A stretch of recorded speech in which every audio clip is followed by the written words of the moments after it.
Welcome back, Lacrosse friends, to the 2018 Baggataway Cup on Lacrosse TV. I'm Stephen Stamp, joined by Pat Gregoire. It's 7-4 for the Brock Badgers over the Trent Excalibur. There's the score repopulating. I was just looking at the scoreboard. It said 0-0. Fresh slate. Let's start it all over again. That might have been the message that was said in the Trent locker room, actually. Nicely played. Cam Garland with the ball. He's looking around, waiting, and gets the ball to Nick Karam now, coming off the bench. I mean, Trent's not going to panic. They were down 3 goals early in the game and came back, tied it up, and actually had a chance to go ahead at the end of the first quarter. Weren't able to take advantage of that. Of course, they haven't scored since. It was a bit of a bit disconcerting. Good Salinas will try and get things rolling for them, get them back in the scoring column. Cole McWilliams, hard selling the fake as he cut to the middle and pretended he was accepting a pass. Drew Papadenik was just not buying it. Salinas spins off a check, goes to the net. Oh, he gets knocked up in the air and lands hard on his side. Then the ball knocked away by Tamas, scooped up there. And that's Adam Kirchmeier going for a run. Great slide by Harris, throwing that huge hit that sends Salinas flying. And Salinas, he's a big body, stocky. So that just shows you how strong Harris is. Yeah. Good Salinas from Six Nations, Ontario. Listen, he's in second year in Foundations of Indigenous Learning. Quite a character. Good Yes. Salinas says he doesn't spend a lot of time on the field. He can be an effective player, but he is quite animated on the bench, shall we say. There's a great chance in the middle, but Woodland gets the ball knocked away from him, and a big hit there. Brock will get the ball back, and there is a penalty coming. Oh, the flag is down way over by the sideline, so looks like Ethan shot once again to the penalty area.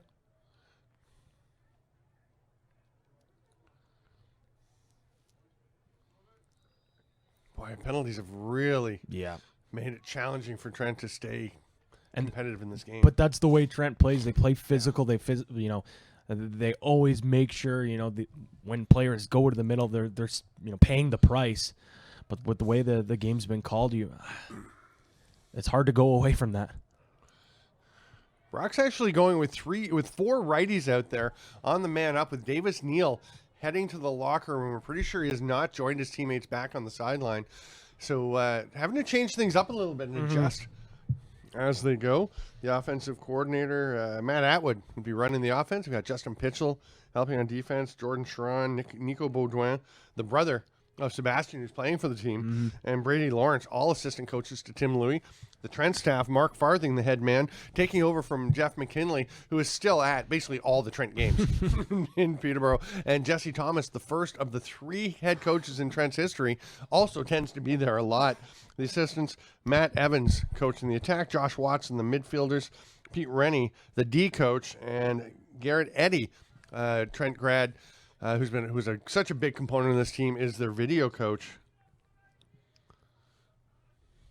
He also does their stats. I know whenever I'm looking for ground ball or cause turnover stats, I shoot him a text and he gives me the stats for the games pretty quickly. Trent back to even strength, successfully killing off that penalty. We're 7-4, coming up to 4 minutes into the second half.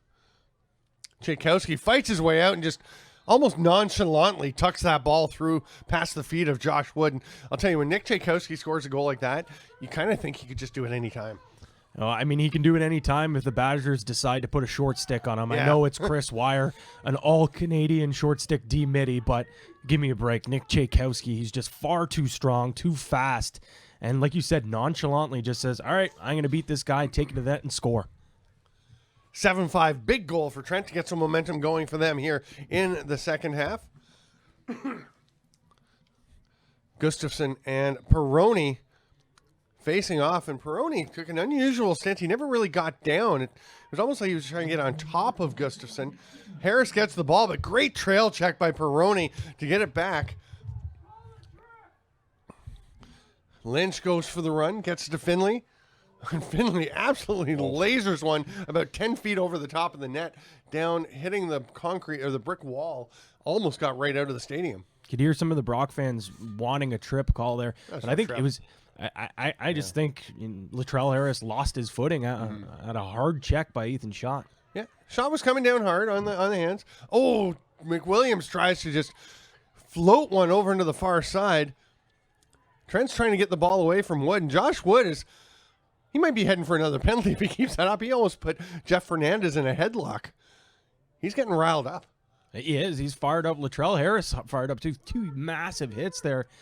But we've seen him take a penalty. He's now starting to throw those hits cleanly. Still toeing the line, but not enough that the officials deem it a penalty. Yeah, just getting up to the edge and not quite going over. Exactly.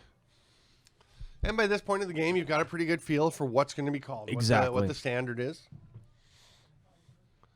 Gillis will throw it down to Parker. Take it back. 6 minutes into the third quarter. Here at the 2018 Baggataway Cup on Lacrosse TV. Connor Brown, Nick Finley watching him. Gets the shot off and kind of skipped up on Austin Cairnsby, knocked it away. Big gust of wind. There's just leaves blowing around everywhere. And you can see Brock is going straight into it. There's no question now. We talked about how it was swirling hard earlier. Not much question now. It's coming straight down the field into the faces of the Brock players. Brock going now with a 1-4-1 offense. Try to see if they'll dodge a short stick or try to bring it behind GLE and attack from X. Tyrus Rahanic over on the far side. Had 6 goals and 16 assists in the regular season. He's going to feed it down to Ham. We'll get it back. Rahanic and Woodland were teammates on that Founders Cup champion and Lower Mohawks team.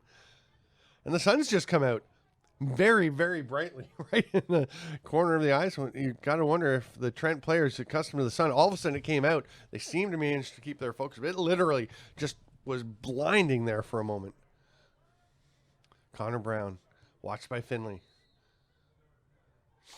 Interference call against Brock. You can hear it, and it's turned over. Nick Finley's going to go for a run. The Saskatchewan Rush player is rushing up the field off to McWilliams. There's Tamas out on him.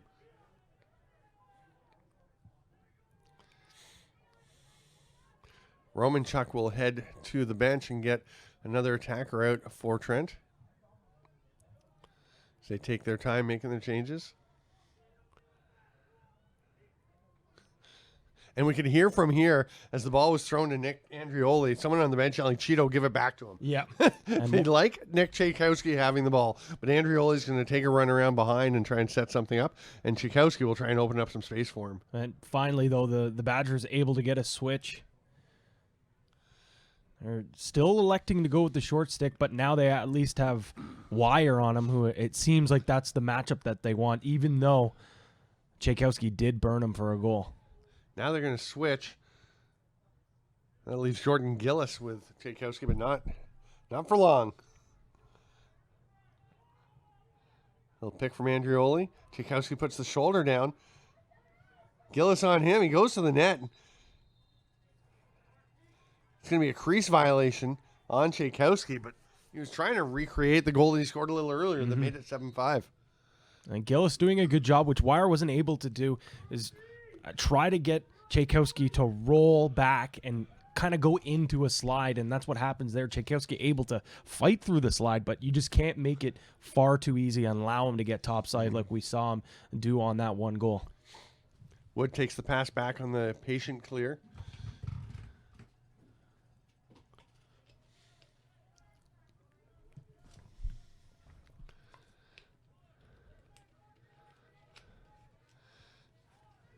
Papadinic gets caught in no man's land there, trying to fight and get it back. A little push in the back. Nothing called, though. Okay, yeah, now they're going to make the call. I think they were playing advantage. It looked like Trent was going to possess the ball, but it was a very clear push in the back.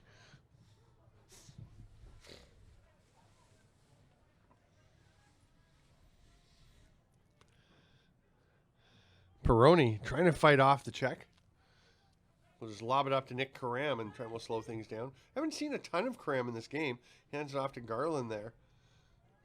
Gets it back to Karam.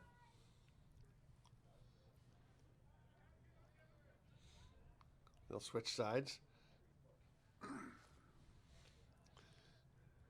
think a big reason why we haven't noticed much of Karam is every time he's on the field, it looks like Latrell Harris tries to match up with him, and whenever Harris seems to match up with a top player, he neutralizes him pretty quickly. And as you were saying that, Latrell Harris found Nick Karam and locked up with him.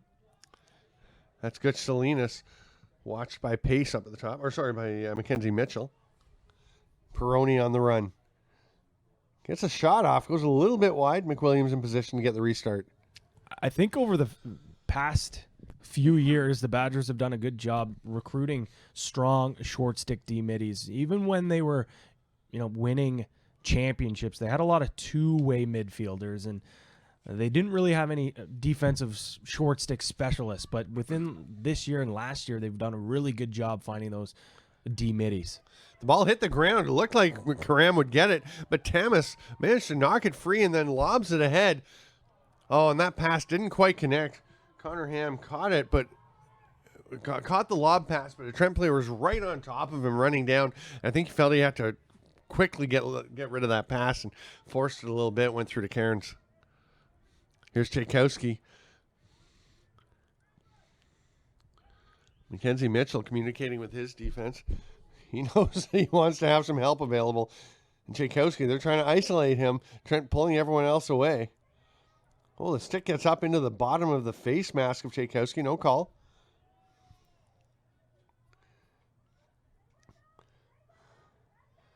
Hard work there. Boy, Mackenzie Mitchell really doing some work. And a little surprised at some point a flag didn't wind up coming out.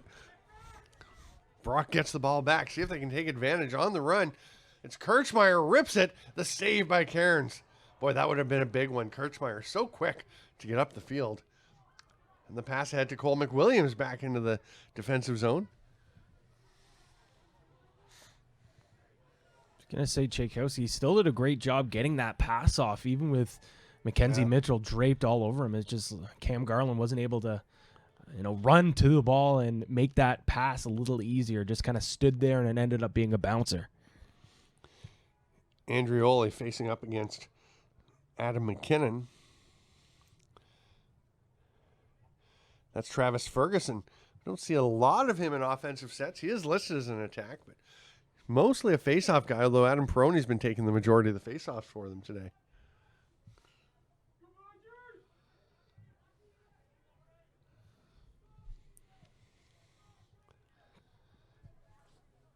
Boy, just one goal through the first 12, almost 13 minutes now of this third quarter. Ferguson swim move. Picked up immediately, though, by Chris Wire.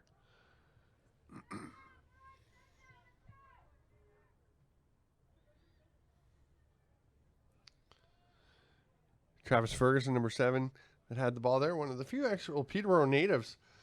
He and Joshua Martin and Johnny Lynch. I think about the only 3 guys from Peterborough on this Trent club. A few Whitby boys on that roster as well, too. A bunch of them. I think actually about 8 or so, 7 or 8 from Whitby. Well, the sun is out. It definitely changes the dynamic of this day. Oh, that's a great strip by Kirchmeier. Andrioli just kind of held on to the ball a bit too long as he got into a bit of trouble. Held it too long and let his stick hang out, which allowed Kirchmeier to go with that over-the-head check and strip the ball perfectly. Latrell Harris was running to the net, and I think Curtis Conley may have thought he had the ball. The way that he was covering him. It actually threw me for a second because I was pretty sure Chris Wire had it at the top, and he did, but Harris taking off to the net. Of course, we saw him do that yesterday on a give and go where he made the pass and then ran hard to the net and received it back in perfect time for a goal. So Conley and it's wise to stay with him. Yes. Conley and Harris know each other with Everest Academy. Both of them are graduates. Go. Harris a couple years older than him.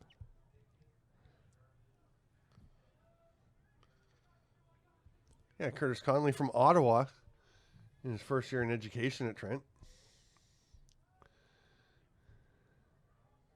I know Everest head coach Clem Durazio will be watching. Not only is his graduates playing, but he is also an alum of the Brock Badgers. He has a tournament this weekend, though. Oh, that's right. Yeah, he's a busy guy. He's going to watch them later. Hey, Clem, shout out to him. Oh, I was actually just chatting with him on the way here yesterday. Woodland taking some hard chops from Conley, but Brock hangs onto the ball, and Woodland will just toss it up to the top. Woodland not just a shooter. 4.5 to go in the third. Boy, we've really had some stretches of quite methodical play, especially in the second half. Feed through to Ham. He spins and tries that quick shot again. Will retain possession. I think it actually was on the near side. Grayson Houghton had slid down below GLE as well to make sure they got the ball back. So it was going to be close. But Ham's been close on a couple of those. He seems to have a knack for scoring goals when Brock really needs them. Alex Pace now trying to beat Johnny Lynch. Backdoor feed and didn't quite settle into the stick for Grayson Houghton. Bounces off the leg now. That's definitely a push from behind. Yep. We're going to agree with our Brock fan friend below us on that one. Yelling on the back. Yeah. Maybe as obvious an on the back call as you can get. That shot wide by Woodland as he switched hands. Couldn't quite find it sidearm. Rahanic will start from below GLE. That's Mccrory staying with him on the far side as it comes up to Pace. Here's Houghton. Houghton, a fourth-year business student from Orangeville. And this is a bit of an off-balance shot by Pace. Seemed to give Karen some trouble, and the rebound bounces around, and eventually it's Grayson Houghton who winds up with it and tucks it home. Grayson Houghton, one of those other secondary scoring sources. We saw him with a couple yesterday. 8-7 for 15 points on the campaign, but a big one there, probably the biggest of the season so far for Houghton as he extends the Brock lead to 8-5. What a big difference. 7-4 for such a long time. The Trent gets the one goal. Brock with the possession play to just kind of suck any momentum out of it. And then eventually get that opportunity, and Houghton just pounces on the loose ball. And I mean, the difference between that Brock getting that goal and Trent getting that goal to make it 7-6 is huge at this point in the game.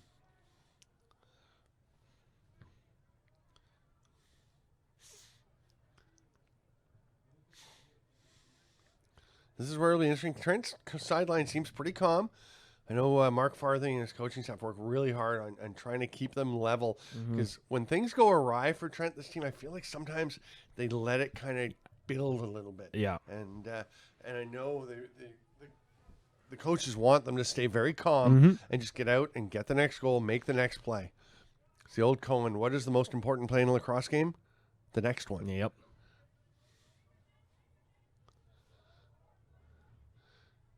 Peroni watching Gillis, who'll backpedal.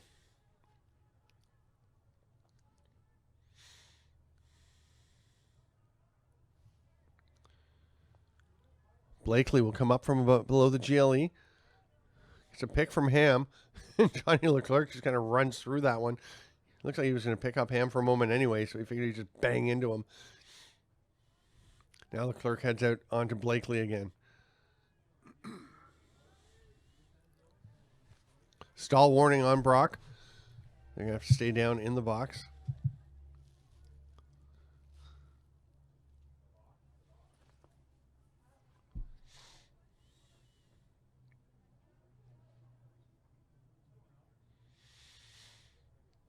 Looks like Blakely having a little conversation with Campbell Parker about what they're going to intend to do here. Ham setting a pick again. And Blakely with a shot, but Cairns makes the save, reaches up, snags it, controls it in his stick, and Ethan shot. We'll start with the ball. Just leaves it there for Cairns. Holds his stick up to let his teammates know he's got it. Peroni wide open as Rahanic was racing across the width of the field to try and get there, make it challenging for him. Just not enough time. That pass doesn't get to McWilliams, and Papadenic is going to try and just shield him. Does so effectively, so McWilliams can't get there. The ball rolls out of play. And that will do it for the third quarter. Very heads-up play by Papadenic to recognize probably not much time left on the clock. Don't want to try to go for that loose ball, end up going out of bounds. So what does he do? Just try to chew up as much clock as possible, get his body in front of his man, and just let it trickle out. It's the anti-play of what he did at the end of the half when he picked up the loose ball and ripped it about 80 yards length of the field on the long outlet pass attempt. I am Steven Stamp, joined by Pat Gregoire. This is the 2018 Baggataway Cup on Lacrosse TV, and please remember that this broadcast is copyrighted by a copyright transmission of Lacrosse TV and Canadian University Field Lacrosse Association. No retransmission or rebroadcast in whole or in part is allowed without express written permission. So, 8-5 Brock. We've seen Trent come back from a 3-goal deficit, but Brock is so good at taking the air out of the ball when they need to just slow things down. It'll be interesting to see how Trent addresses getting the ball back, because obviously you open yourself up to risks, you open yourself up to breakdowns once you start extending and try and force the play. Yeah, and the way that Brock's able to dodge with a lot of their midfielders and even their attackers, if you do extend out, I mean, they'll make you pay, and they're going to take their chances. Sure, they're going to play slow and methodical, but if they have a chance to the net, they're going to take it. I know it's only been 3 quarters, but so far it's been a perfectly executed game plan for this Brock Badgers team. They've played tight defense, been able to hold this Trent offense just to 5 goals in 3 quarters, and then on offense, like you said, very slow, methodical, just really taking the air out of the ball and capitalizing on their chances when they can.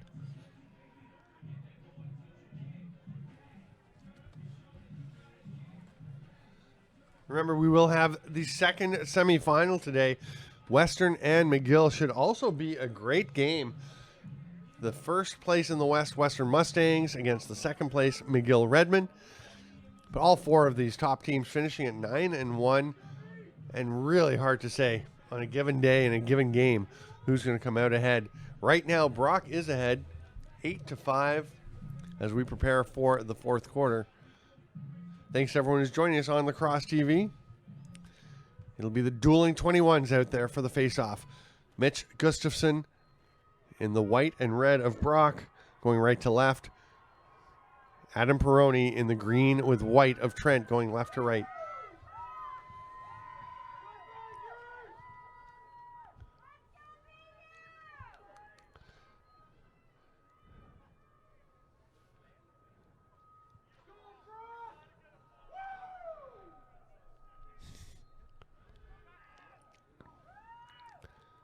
Gustafson trying to use his feet to control the ball. Now it's Latrell Harris kicking it ahead, but gets over to Peroni, who tries to get it. Everyone closes in on him.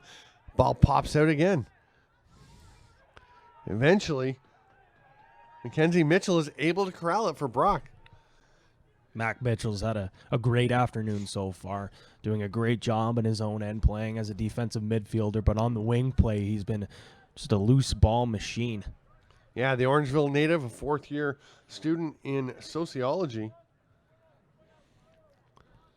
Going to be playing with the Vancouver Warriors as well in the National Lacrosse League. Yeah, protected by them in the expansion draft. A pretty big surprise for a lot of people, because he was signed as a street free agent really late in the season, just played a couple of games. So. That hard rip didn't get through. Who did that hit? Oh, that's an unfortunate bounce. Really unfortunate for Joshua Martin, because if he'd just let it roll out of play, he would have had possession. Yeah, but Rahanic, beautiful feed. Looked like he was going to rip that. Found Houghton. Well, it looks like the officials are going to have a discussion here, actually. Wonder if they're trying to decide whether he touched the ball I think or not. so. I thought he did. I thought it went off his stick. I mean, it was kind of bouncing around a bit. Yeah, and Brock will. I think that's the right call. That's the right call for sure. Yeah. But as I was saying, Rahanic, and that's the thing. Yesterday we didn't see much of him. Made one really nice defensive play on an offensive ride, I should say. But that's the type of player Rahanic is. He's so smart. He's got a great IQ. Just Houghton, unfortunately, his shot didn't get through as one of the Excalibur players blocked it.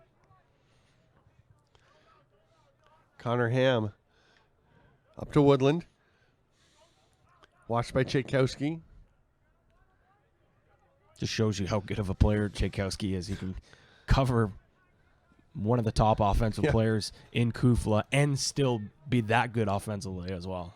Yeah, there's really not a whole lot on a lacrosse floor or field that Nick Tchaikovsky can't do. I mean, he'll play indoors, he'll play D transition, he'll play forward, and be very good at both as well. So he is multi-talented. His athleticism clearly helps. Yeah. Tchaikovsky and Rahanic kind of just ran into each other a bit there as they were both heading somewhere. And Rahanic came up a little gimpy. He's still favoring the foot a bit. Looks like he's all right. Ball is knocked down by Finley.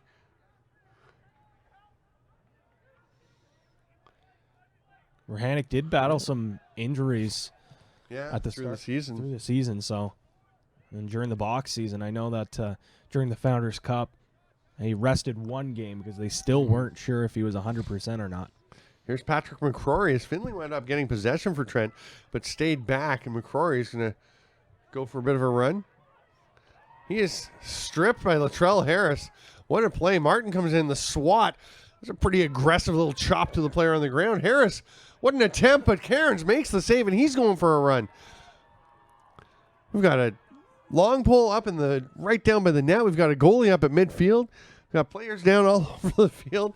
Things are starting to liven up here in the fourth quarter. It's a heads-up play by Cairns. He's recognized all the Badgers are heading towards his net. He can take off and try to create a situation, or an odd man situation, I should say.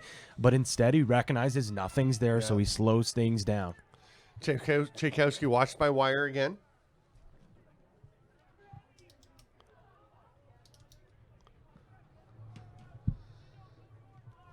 Andrioli pushing the ball deep behind the net. Watched by Pace.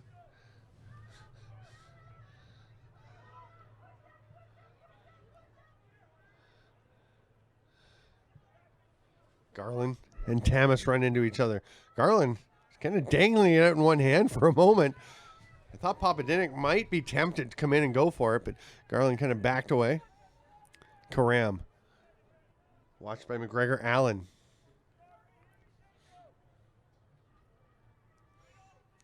McGregor Allen not getting too much time, obviously, because of Latrell Harris, but when he's been called upon, he's been pretty solid. Here's a chance for McWilliams. Gets a little steep with the angle. Tchaikovsky's trying to just shield the ball, let it roll out. It wouldn't go out on him, but he was able to protect it and pick it up. Chris Wire was all over him. Wire again D'ing up Tchaikovsky. Leaves flying everywhere. What a rip by Tchaikovsky. Nothing nonchalant about that goal. That's a gorgeous little rip.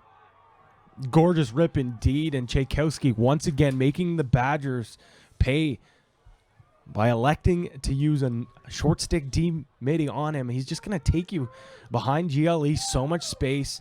This time, like you said, not nonchalantly, just powers his way through, kind of drops his shoulder, creates enough space, and just rips that one home for his second of the game.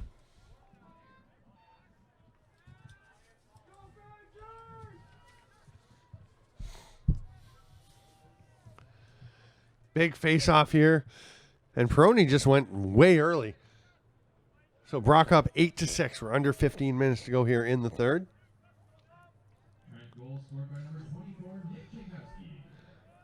Brock will get their subs out there.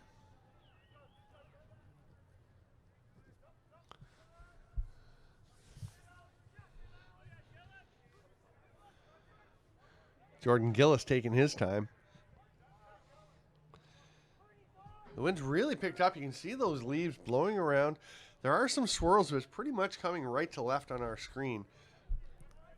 That can affect some passes straight into it. But as you mentioned earlier, it's the goalies that can really have an impact on. Changes the way the ball spins, the way it skips off the turf. It's effects of the vision, too. If wind's blowing right in your face, tough to see. Your eyes just tear up, right? Yeah. Oh, Cairns makes that save, though, with the shot on the run by Cree Blakely. Blakely doing a nice job, just getting enough separation to get that shot off on the run, but Cairns another body save. I'll tell you, with this sun coming out, I hope the players didn't eschew their eye black because it was cloudy earlier. Oh, there's a rip.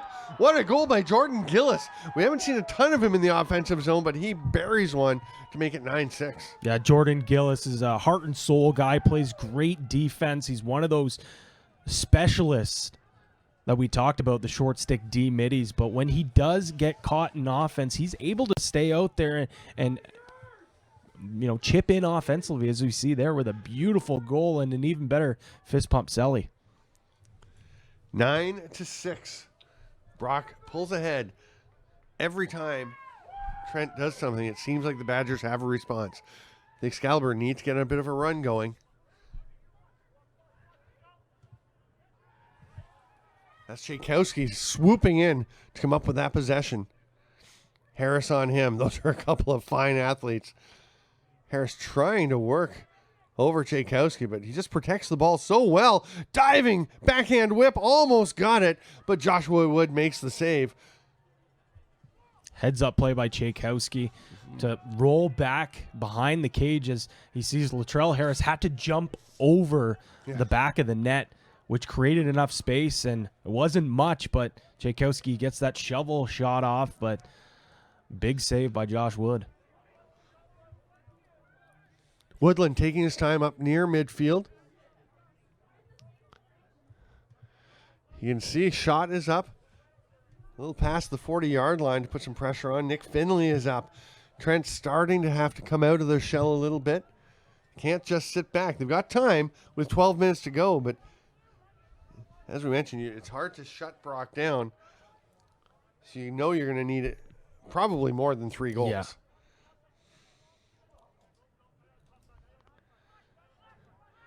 Pace watched by Finley. Leaves it there. Oh, there's some pressure. And it is grabbed. Great job. And Finley's going for a run. He's one of those guys, he doesn't look really fast when he's running, but then you realize how much ground he's covering. Oh, yeah. And then Finley is going to help the officials by pointing out that one of the pylons is blown out onto the field. And as he's doing so, a Badger went to check him, and boy, that pylon didn't get very far towards the sideline. It's just spinning around now. He'd left the ball for Andrioli, who still has it down below GLE.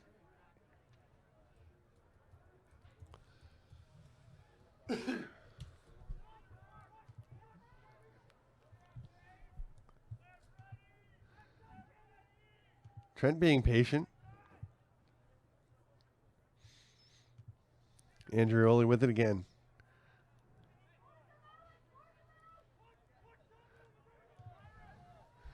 Peroni looked like he wanted a shot. Couldn't get it. Now the ball's knocked loose. Bunch of guys battling for it.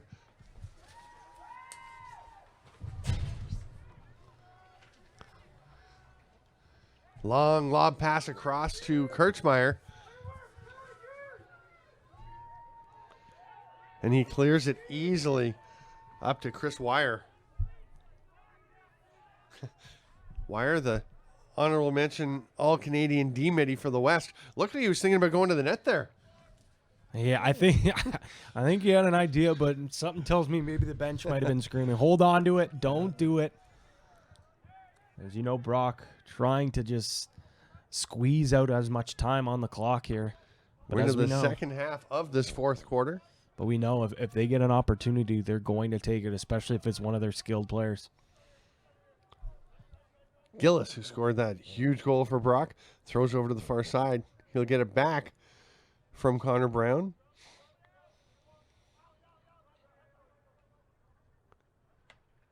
Rahanic in the middle tries to get a pass across, and here come the flags. Joshua Martin, not a timely foul. No, not at all. There's no debating that one. That was a healthy hack right to Rahanic. 9 minutes to play here in the fourth. 9-6 Brock. mentioning Gillis with that one goal. Actually, the game against Western, he was outstanding, not just defensively and in transition. He scored 2 big goals as well for them. So it seems like he comes up in clutch moments when the Badgers need him. That pass down low. Tchaikovsky jumps out to play D. Woodland winding up. Popped away from Cree Blakely for a moment, but he did manage to control it, and Brock taking their time again. Up to Ham.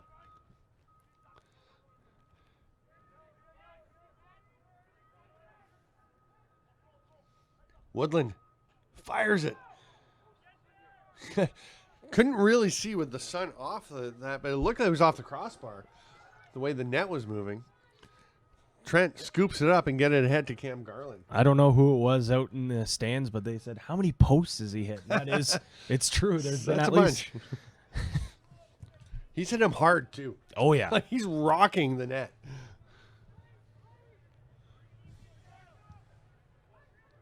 Tchaikovsky runs past one defender and then a second, but Kirchmeier gathers himself and stays with him. Spins inside. Thought of it going to the net. Latrell Harris is drifting up. I thought they were going to try and isolate. Then Fernandez came down. Tchaikovsky on Kirchmeier.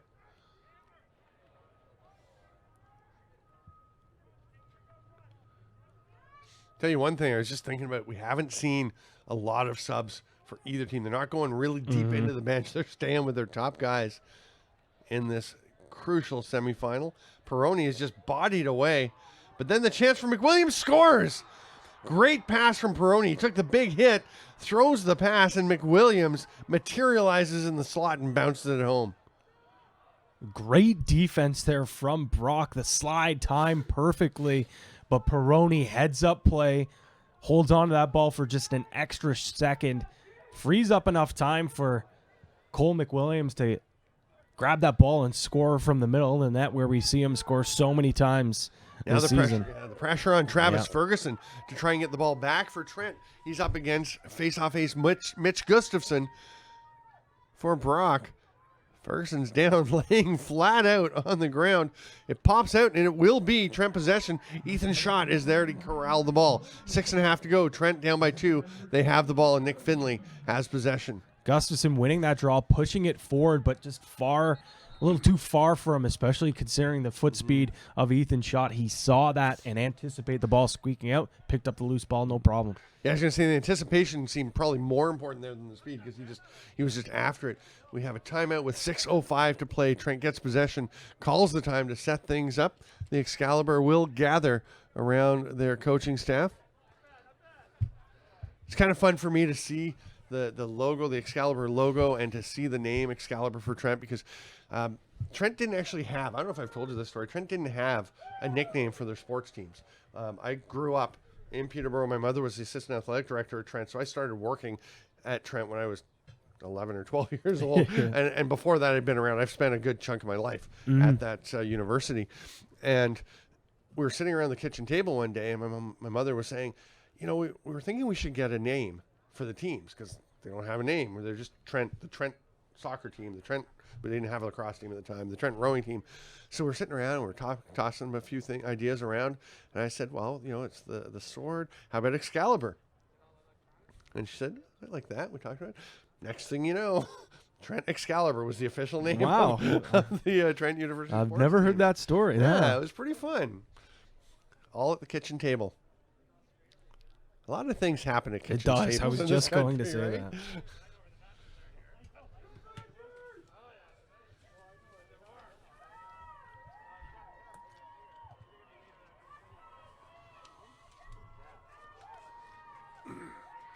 And now the Excalibur find themselves in a critical moment of this game. 6:16 to go. 9-7. Brock leading Trent. And it is a windy day. I'll tell you, the refs put their cap on top of the ball to mark where it is. The cap blew off.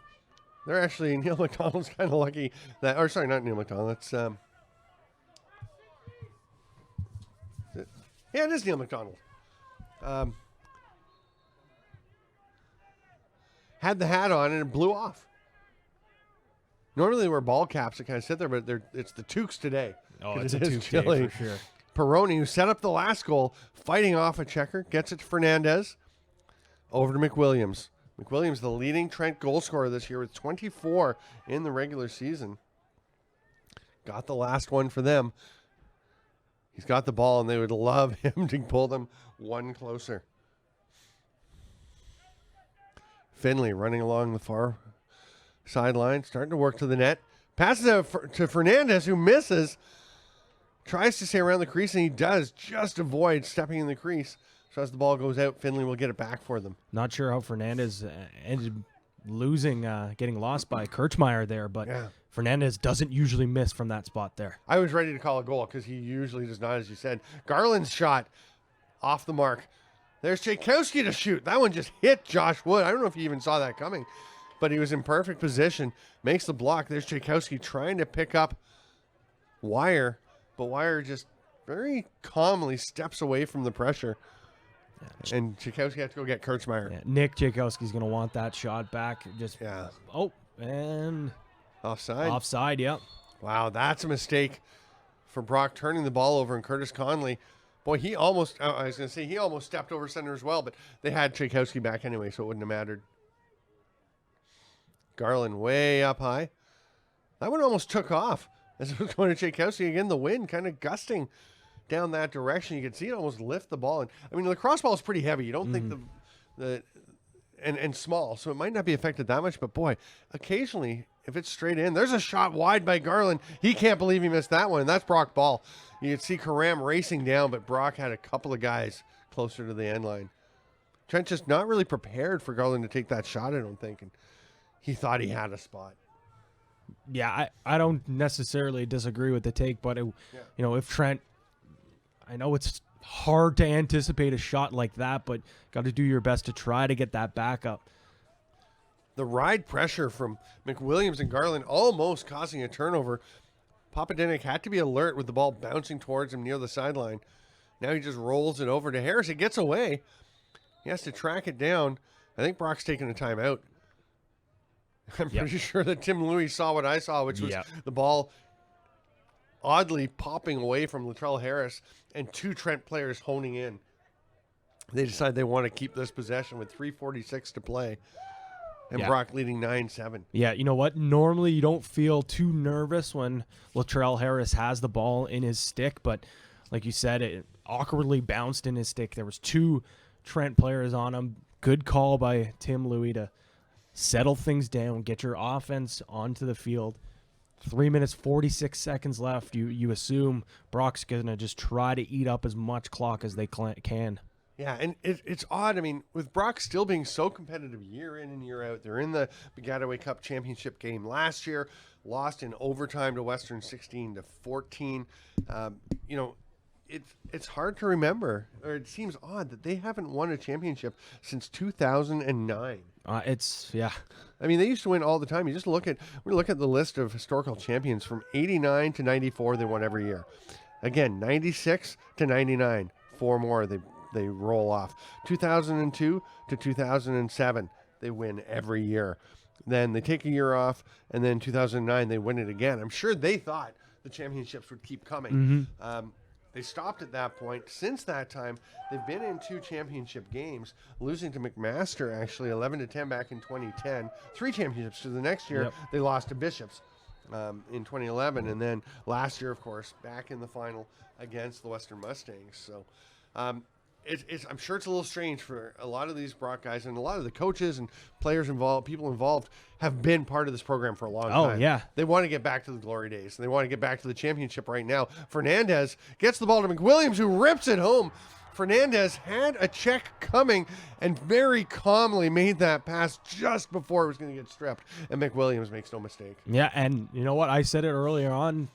Pure goal scorer by Fernandez. That's what he does best, but he does have sneaky playmaking ability, like you said, just passing that ball off just at the right time. And McWilliams, again, Johnny on the spot, getting that ball, quick release and scoring, bringing his team within one goal.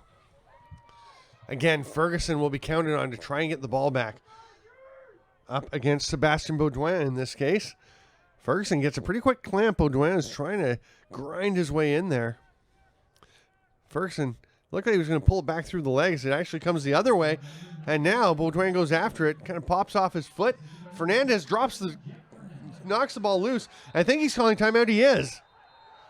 Fernandez gets the ball. Boy, we'll never again say Jeff Fernandez doesn't do a whole lot in the course of a lacrosse I know. game. I mean, it's funny because you watch him play and stuff doesn't jump out. Yep. But that subtle pass that he made to McWilliams was a great example. And then what a loose ball win and getting the timeout called with, it looked like about 18 Brock Badgers circling around him. Yeah, no, I mean, I don't know if he's got a feed in his ear right now, but he's certainly proving us wrong that he can do more than just score goals. And that's a massive, massive break. As you could just hear the Trent bench erupt with cheers and roars. That's a massive, massive loose ball and timeout.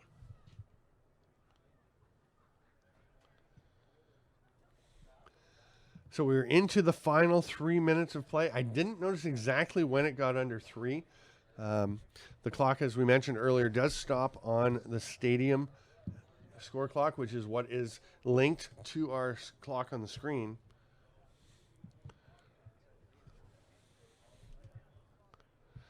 But Trent is certainly in a much better position than they were about 4 minutes ago.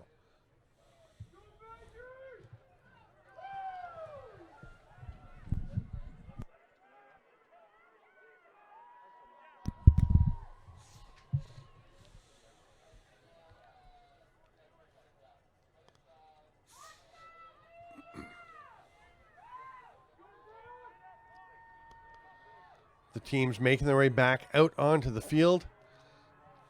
The officials letting the teams know where they stand in terms of timeouts as we near the final minutes of the game.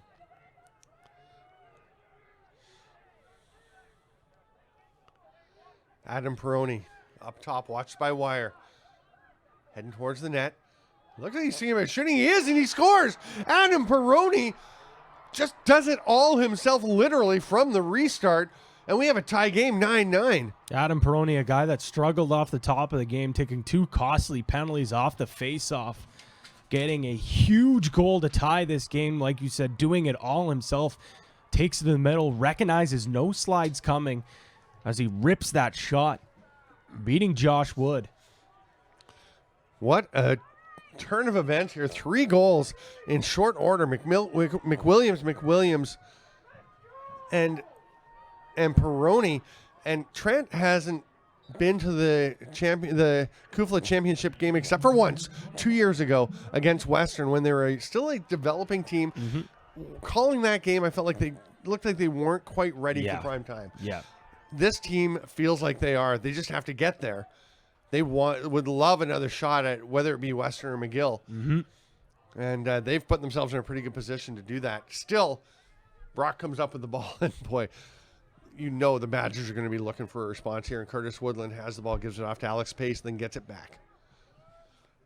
You've got to follow up if you're Trent. The excitement of that 3-goal run with some tough defense, which they've been playing. They've been playing very well defensively. There's Shaykowski out on Woodland. That'd be an interesting matchup. Woodland not really a create on his own kind of guy. Pace running off away from Johnny Lynch. Lynch stays with him. They come back up to Woodland at the top. One hopper. Shaykowski on him, forcing him to his right. That pass doesn't connect. Did it touch a Trent player? It did not. It looked like Curtis Conley was trying to get to it, but it just went wayward. So that will be Trent possession, and the momentum is really turning the Green way. And as we talk about Green momentum, a wave of Western Mustangs start running on this double blue track for their warm-up. They'll be up next facing McGill against the Redmen at 4 p.m. here on Lacrosse TV. Pat Mccrory with the pass ahead to Conley. Trent very careful. Make sure they don't go offside. Conley's going to give it up to Garland. He'll get back and let Shaykowski come into the offensive zone. Finley takes the pass. Josh Wasson is exhorting his team on. He is walking the length, pacing back and forth in the coaching box for Trent. He's the one, if you get a look, with the big red beard that he's been working on for a while now. Looks pretty sharp. Stall warning on Trent. Peroni's over in the corner, watched by Wire. Trent is checking on how long's left in the game. They may be holding for a last shot if nothing comes up, but if they get a good chance, you think they'll take a chance, but that pass didn't get through. It's knocked down by Josh Wood. Latrell Harris knocks it over to Kirchmeier. Now Harris is going to run onto it. He's going to run into, he taps it ahead. Smart play, but a bit too far. Harris runs into Can't play without Conley. his stick, though. It'll be Trent Ball. Oh, Nick Finley. Oh, the wind helps him. It holds it in. And Karam has the ball. He makes an great play. Oh, not a smart pass over to Fernandez, and Harris gets it back. Timeout, Brock. What a sequence of events. Holy cow. I mean, starting with Harris tapping the ball ahead and then the no stick and the pass by Finley, and you could see when he threw it, he just thought, what just happened? And it went so high up in the air. I think the wind did help it, and then I can't believe Karam threw that pass to Fernandez when he was covered by Harris. I know.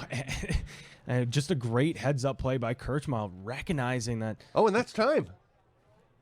Is that the end of the regulation? It was, yeah. Okay. That's the problem when there's no, when it's not on. So we will go to overtime. We have a 5-minute break. We will have 2 4-minute overtime periods. The clock will not run during that overtime on the screen, so we're going to have to do that ourselves. We need somebody here helping us do the timing. Yeah, that would be nice. We'll try and do it, but what a game! Extra time in the Baggataway Cup semifinal. I'm Stephen Stamp with Pat Gregoire. This is the 2018 Baggataway Cup from Varsity Stadium in Toronto on Lacrosse TV. We'll be back with overtime.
Scoreboard clock will be remaining at 4 minutes, and time will be kept on the field.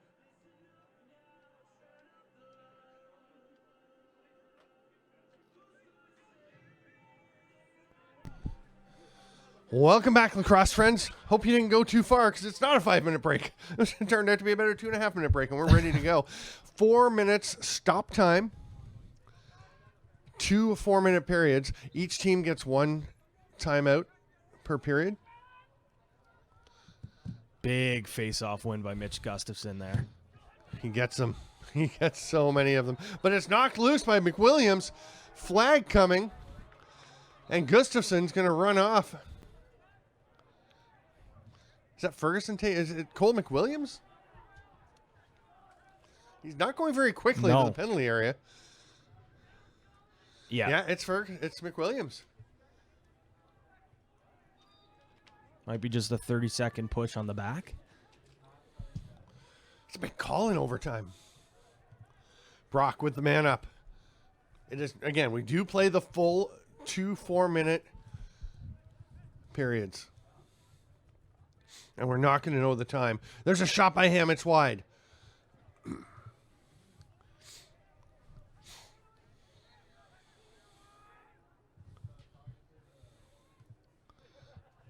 Pass up top. Woodland with space. That's way too much room to give Curtis Woodland. Mccrory was trying to get out to him, but boy, you're not often going to stop him from there. Yeah, Woodland with space. Those are words that any Trent Excalibur hates to hear, because number 4 for Brock is going to make you pay anytime he has the ball with enough time to unload that unbelievable outside shot he has. Great ball movement to get him to that point. Like you said, just Pat Mccrory not able to rotate quick enough to get to hands. Yeah, the combination of spacing and ball movement and foot movement and vision. I mean, this is just such a well-tuned Brock offense. Ferguson taps it over towards Tchaikovsky, who comes up with the ball. Trent will have possession. Harris on him. Tchaikovsky hyper aware of where Latrell Harris is, his body and his stick, and protects the ball. Trent getting their offensive set out. Nick Andrioli coming onto the field. Trent's going to take a timeout. So again, we are playing the full 8 minutes, 2 4-minute overtime periods. They'll switch ends in between. And obviously that first goal in the overtime, very important. But I mean, we've seen Trent come back from 2 3-goal deficits. Yeah. You know the one goal is not going to phase them. Absolutely not. That's the one thing. We've talked about how emotion sometimes get the best of Trent, but here today it hasn't. Maybe early on when they were taking some of those penalties and allowing Brock to get under their skin, but since then they've really kept their nose to the ground, grinded through the tough times, faced adversity, and they find themselves once again behind. But like you said, 3 goals they've been able to overcome before. 1 goal in OT is nothing for this crew.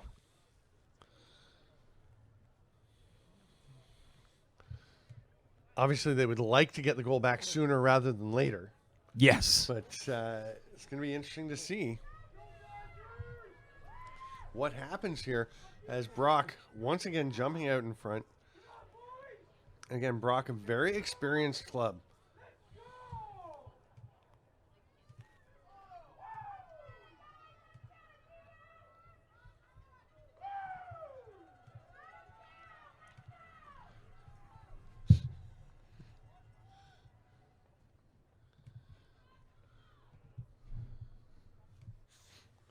Nick Finley will start with possession. Tchaikovsky up in the vicinity. Wire comes out to take Finley. Nobody deep for the Excalibur until Finley heads in behind the net. Now Tchaikovsky back with him. Long pass out. Garland with the rip scores. Cam Garland. He's been pretty quiet today, but that is an absolute laser. And that's the type of stuff you can expect from Cam Garland. A big body, bruises his way normally to the net, but he also has that booming outside shot. And he just unloads from deep and ties this game back up. 21 goals in the regular season. Actually played a season at Trent 2 years ago. Scored 1 huge goal down at Brock. Yep. In the final. Was it the final or the semi? I remember the 1 goal he scored where you're like, that's not a good shot. Oh, it went in. Okay. Yeah. Yep. But boy, he can absolutely rocket it. Took a year off. Actually went down south and is back. And he's really matured. Finley knocks down Gustafson. Gustafson protects the ball. And I think Brock took a timeout. They did. And then Gustafson just stepped on one of his teammates' shoe, I think. Campbell Parker. Yeah. We were watching everyone warming up before the game and dealing with the wintry conditions as they're coming in. And notice in particular Campbell Parker's tights, the blue really matches the blue of the Brock uniforms nicely. I like that. I like him. He's one of the only players with a Cascade helmet with the white and blue instead of the Warrior helmets that the rest of the team wearing. Noticed that early in warm-up as well. I'm not a big gear guy, so and from here, there's no way I would have known the difference between those. I'm a pretty big gearhead, I guess you could say. Gearhead is the preferred term, I believe. Yes. So 10-10. Remember back at the end of the first quarter when it was 4-4 and we were thinking maybe it would go to overtime at 16-all? Yeah. We were off with the number for sure. Yeah, that's for sure. And but this is a thriller. We should have known better with the defense both these teams have. Yeah. That 16 goals in regulation would be tough to come by. And one thing that occurs to you now is you're thinking, it's now that we're in overtime, you can look back, because at the time when Brock was up by a few goals and Curtis Woodland rocketed at least 2 more shots off of crossbars or posts, you're like, well, they're still up. They're fine. Boy, those come back to seem like really big posts. Absolutely now. And that's why you can tell at the time they really wanted them, because they knew how explosive Trent could be. Brock has possession. Connor Brown across to Blakely. Ham behind the net. They're working it around to everyone. Rahanic gives it back to him. Blakely. Brown pops up top to get it. He's watched by Leclerc. There's Gillis.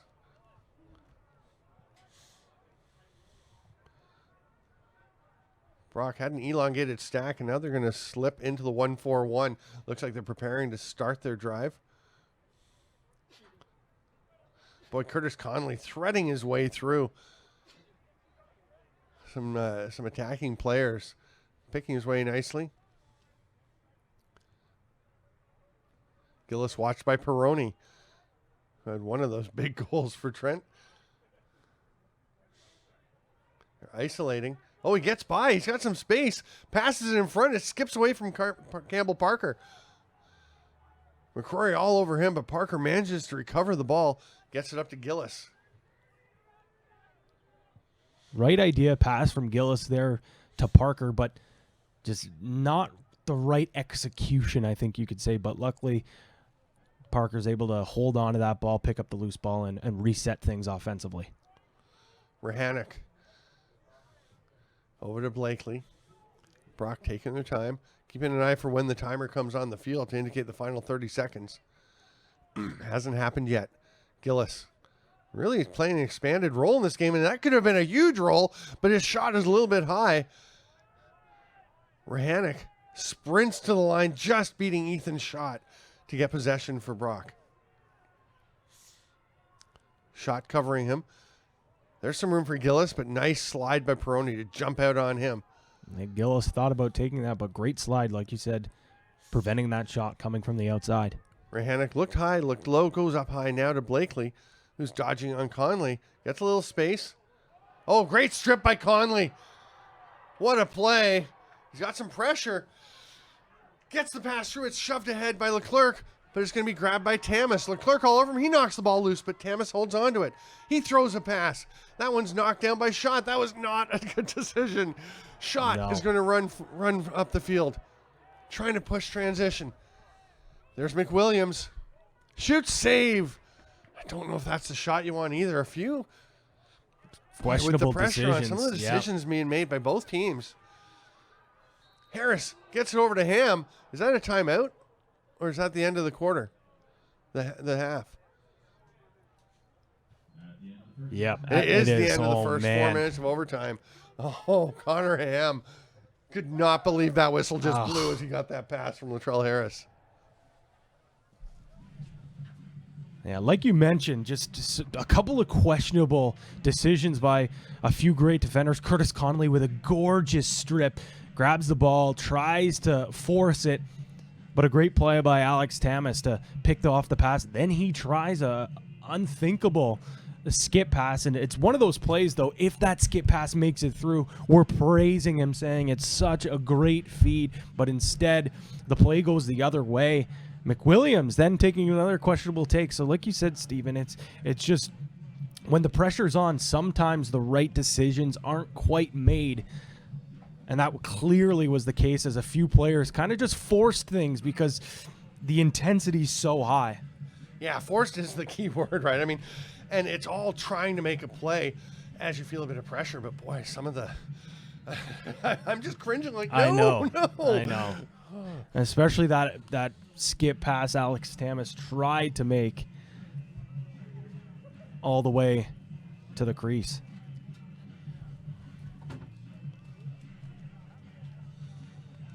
So we've got about 40 seconds until we get back underway. We will play again the full 4 minutes. The teams have switched ends. We will now see Brock going right to left. Josh Wood defending the goal to our right. Austin Cairns is heading down to the goal to our left as Trent will head left to right. We'll play the full 4 minutes. If it's tied after that, then we go to sudden victory. Stephen, you mentioned that 2009 Brock Badgers Baggataway Cup winning team. The last time they've won, a member of that team was, in fact, Mark Farthing, Right. the head coach of this Trent Right. team. So, You know this is a big game for him. absolutely. Oh, Gustafson wins it clean to himself, runs away with it, and calmly passes it back. You can sense from the way Gustafson handled that ball that Tim Louie was saying, guys, settle down, Yep. breathe. Yep. We can play. It's a lacrosse game. We can do this. They have possession. Alex Pace. We'll leave it for Woodland as he comes off the bench. Now Gustafson's heading to the bench. It was a little surprising, actually, that he'd stayed out, but I think he was trying to keep Ferguson out instead of letting one of the other Trent defenders get out. Everyone's got who they want out now. Rahanic behind the net. Immediately watched by Mccrory. That ball gets away from him and out of bounds. A little pressure from Romanchuk. And that's going to be a turnover. Huge possession. That's a costly turnover by him. Just way too careless trying to grab that pass from Rahanic. And not only does he bobble it when he's just casually trying to pick up the ball, and like you said, Romanchuk is right on his tail. Little tap on that backhand may have affected it. Lynch turns back, hands it to Mccrory. He's going to go for a run. Lobs it off to Romanchuk. And boy, that was a pretty... It got there, but that was a bit of a dangerous one. Tchaikovsky, wind flapping in the jersey flapping in the wind. We're more than a minute into the second overtime period. Actually, about a minute and a half gone, we believe. Garland taking his time. We'll throw it over to Finley.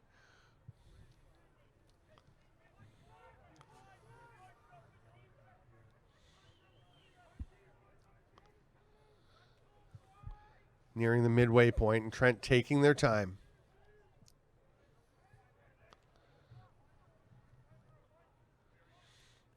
Finley. Karam cutting to the net. He's lost his man, but there was no lane as Harris was filling the passing spot. So they go to McWilliams, back out to Finley. Don't know if Trent's going to try and just hang on for the last shot. It seems like if there's a good chance beforehand, I would think they would go for it. But we're down to about a minute 40 left. The stall comes on to Trent. Karam with it. Watched by Mitchell.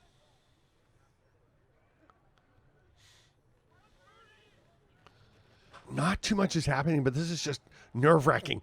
Here comes Karam. He's trying to make it happen. The pass out. It gets away from him. Tamas grabs it.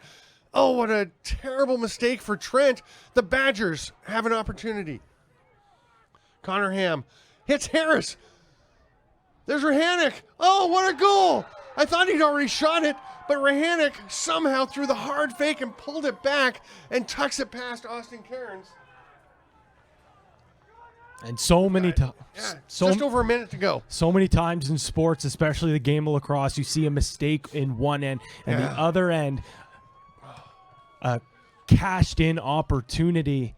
Latrell Harris heads up play. Just that little fake before he fed it over to Rahanic just sold all the defenders. Rahanic all alone, like you said, threw about 4 or 5 fakes just to make sure Cairns was out of position. He fires that one home. So we've got about a minute 5 or so to go here in the second overtime 4-minute period. And huge face-off win by Mitch Gustafson. Flips it over to the top side of his stick. And Brock is going to take their timeout into the final minute of play here. So Trent has come back from a pair of 3-goal deficits.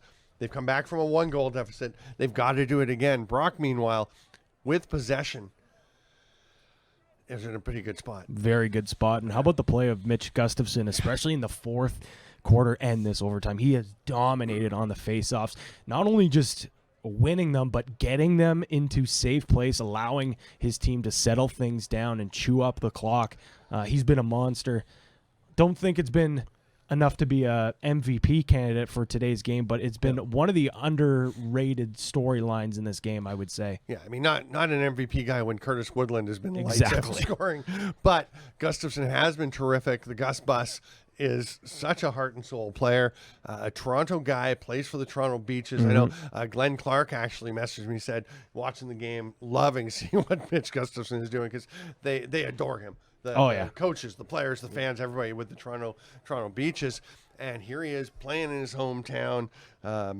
He's a sociology major, and he's just doing such a great job of getting the ball for them and, again, staying calm. Yeah, absolutely. He's the type of guy that you absolutely hate to play against, but once he's on your team, you love having him. And even though he's a freshman, I can guarantee you he's a leader out there. Being a little bit older as a freshman as well, that definitely helps, but he's been a big part of this team this year. The ball will start in the stick of Curtis Woodland, and he's just going to try and rip it at the empty net. And that was almost turned over, but Alex Pace got it. Austin Cairns is out in defense. Double team. The ball pops loose. And Mccrory knocked the stick away from Pace, and that's going to be a procedure call because Pace kept playing. So Trent has the ball, and they have a chance. About 40 seconds or so to go. Finley takes the pass. Moves it ahead to Leclerc. And a timeout for Trent. They'll set up. We're nearing the final 30 seconds. 35, we're going to say. We've got Kevin Kaplis, assistant commissioner of KUFLA, is in here running the clock, helping us out because I went out and pleaded. we need to have an idea what's going on with the time here. I know the players probably don't love it either. They like having this. I know not all the stadiums or fields that they play at have a visible scoreboard, but it helps. I know I can guarantee you Latrell Harris definitely in that first overtime wishes there was a little more time on, or could see that time on the clock. Maybe take an outside rip instead. Yeah, that's a good point. I mean, he made the pass and Ham was just receiving it as the timer went. Like you said, you don't make that pass if you know there's 2 seconds Exactly. to go.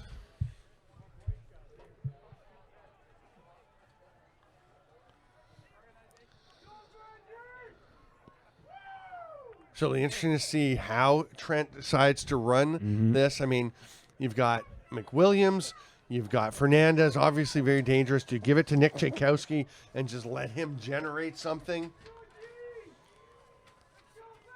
I think that might be the idea. You give the ball to Tchaikovsky, maybe try to generate something, and then free up space for a guy like McWilliams in the middle, or find a guy like Fernandez out on the wing.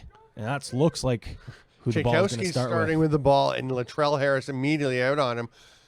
Trying to change directions here. A little pick from Fernandez.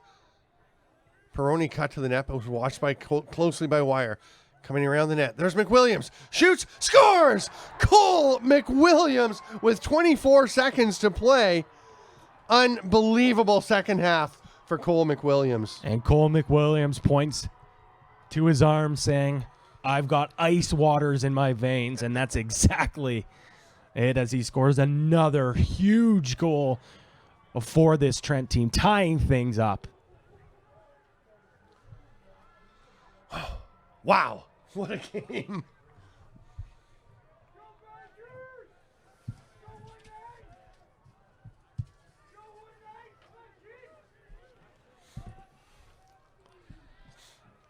This is a massive face-off. 24 seconds to play. Ferguson and Baudouin, or Gustafson, sorry. And Gustafson gets it, but he's stripped. What a trail check by Finley. That's why he's defensive many of the year. No time, and it's stripped there by Latrell Harris. Connor Ham throws the pass across. There's a helmet on the field. A chance for Campbell Parker. He's got to get a shot off. One hand. Did he score? With 5 seconds to go, the one hand. Oh, my goodness. Oh, my goodness. You have got to be kidding me. Campbell Parker with an unbelievable goal. One hand on the stick, somehow gets his shot off and trickles in the back of the net. Utter chaos on the floor. helmet on the field, play going back. But what about that strip from Latrell Harris at midfield? Unbelievable. Oh, what a play. I mean, Latrell Harris is just amazing.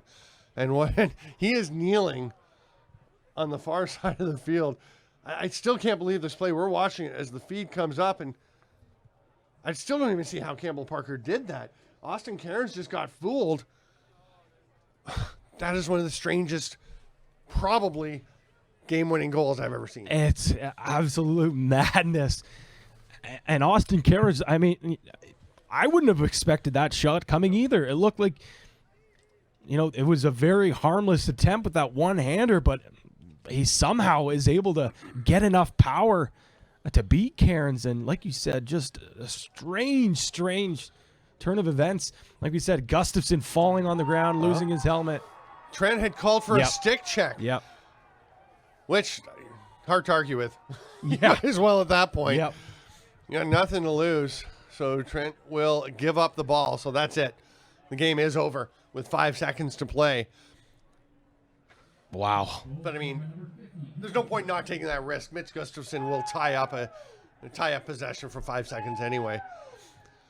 The Brock Badgers, with a massive late goal from Campbell Parker, are going to win 12-11 in overtime to advance to the Baggataway Cup Final. Heartbreak for the Trent Excalibur, who so gamely came back from 4 deficits.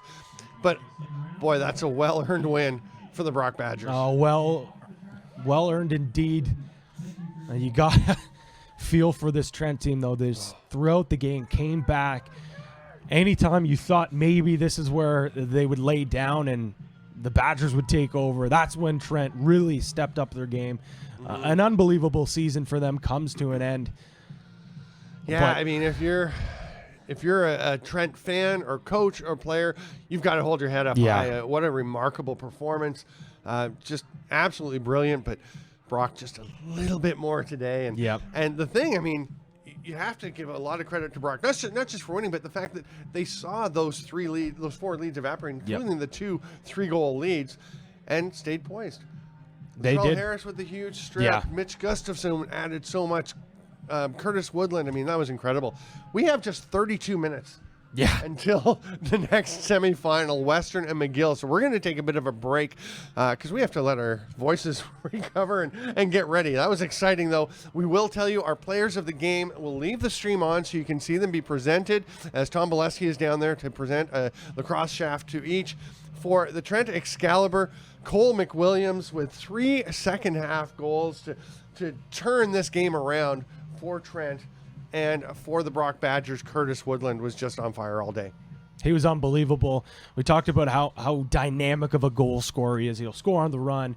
He'll score in tight, but he really did make a huge difference. Like you mentioned, there's a few others that you could maybe make an argument, but Woodland was unbelievable this afternoon. Yeah, I mean, Latrell Harris, for one, there are plenty, but those are the guys, and what a great game. Thank you, lacrosse friends, for being with us on Lacrosse TV. I'm Stephen Stamp. He's Pat Gregoire. This is the 2018 Baggataway Cup. We'll be back in 31 minutes.